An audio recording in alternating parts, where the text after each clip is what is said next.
माणसाला आयुष्यात काय लागतं? चांगलं घर आणि सुंदर पोरगी. घरदार तर चांगलंच होत आणि तिची बी एंट्री झाली आणि मी पेर म्हणतो, पण माझं लगीन ठरल्यावर.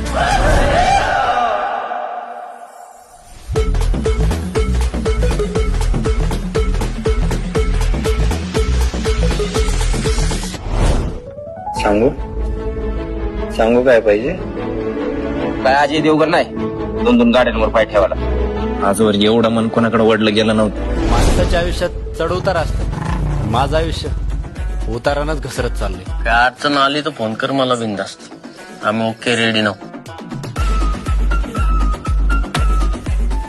शेतकरी म्हणून किंमत आहे का? आज घालणार असं काय झालं तुझं लगीन आहे? चावी लावतय कोण? किक मारतय कोण? आपण सगळे कटपुतले आहेत राव.